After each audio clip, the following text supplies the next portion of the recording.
Okay, hari ini kita akan belajar tentang basic notes. So, this is treble clef. Okay, ini adalah treble clef. Ini dikenali juga sebagai G clef. G clef sebab dia berada dekat line G. Okay, tengok ni, sama kan? Sini G, sini G. So, dia bermula daripada garisan G. Jadi, ianya dipanggil G clef. Kalau notes tu bulatannya dekat line pertama, ianya adalah E. Sini G. Bulatannya dekat line ketiga adalah B. Bulatan dekat line yang keempat adalah D.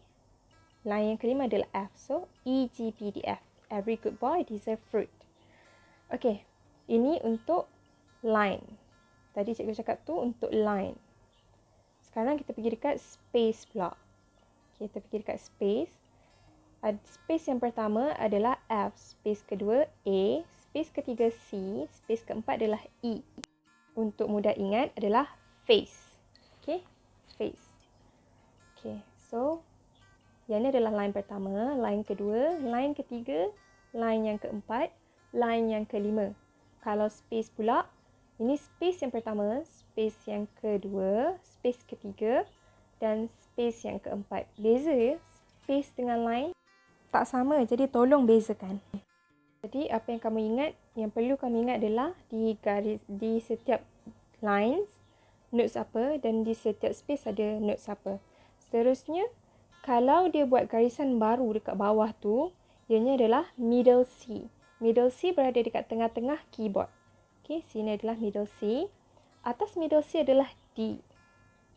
Okey, kalau dia dekat atas sekali, atas line yang kelima, ianya adalah G.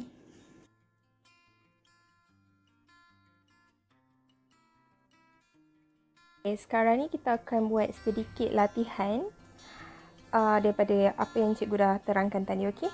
Okey, first kali, yang ni adalah lagu Ode to Joy by Beethoven. Okey, kita tengok dekat notes yang pertama tu. Notes yang pertama tu berada dekat lines yang pertama. Ingat tadi tak yang cikgu ajar every good boy deserves fruit? Okey, jadi bila line pertama, bila notes tu berada dekat line pertama adalah notes E. Tengok dekat gambar dekat atas tu yang sebelah kiri tu. Okey, jadi notes yang pertama adalah notes E.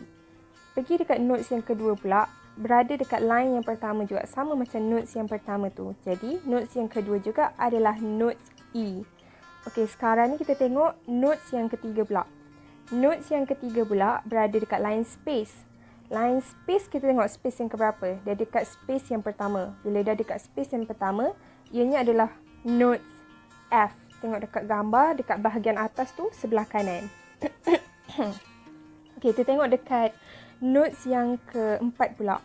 Notes yang keempat pula adalah berada dekat line yang kedua. Jadi, kita tengok gambar yang belah kiri tu balik. Kalau berada dekat line yang kedua, adalah notes G. Jadi, notes yang keempat adalah notes G. Jadi, keseluruhan notes, empat-empat notes ni adalah notes E, F, G. Okey. Seterusnya, kita pergi dekat bar yang seterusnya. Bar yang kedua, notes yang pertama, notes tu berada dekat line yang kedua. Bila berada dekat line yang kedua, notes tersebut adalah notes G. Tengok dekat gambar dekat atas tu.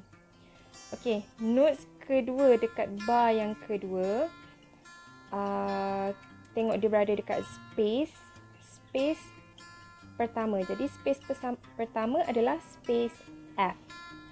Okey, seterusnya notes yang ketiga pula dekat bar yang kedua. Okey, notes yang ketiga berada dekat line yang pertama. Bila line pertama, ianya adalah notes E.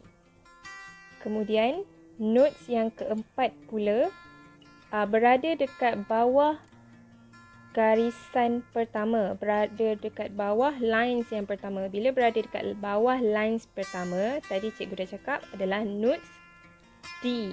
Okay, tak ada dekat gambar atas tu, tapi dalam video tadi, cikgu dah bagi tahu yang bawah garisan pertama adalah notes D. Okey, jadi dekat bar yang kedua ni adalah notes G, F, E, D. pergi dekat pergi dekat bar yang seterusnya. Bila dia buat garisan baru dekat bawah garisan pertama tu, okey, dia buat garisan garisan baru kan. Jadi ianya adalah middle C tadi. Cikgu dah bagi tahu kalau dia berada dekat bawah garisan pertama, dia buat garisan baru adalah middle C. Middle C berada dekat tengah-tengah keyboard. Okey, jadi notes pertama dengan kedua dekat bar yang ketiga ni adalah note C, middle C.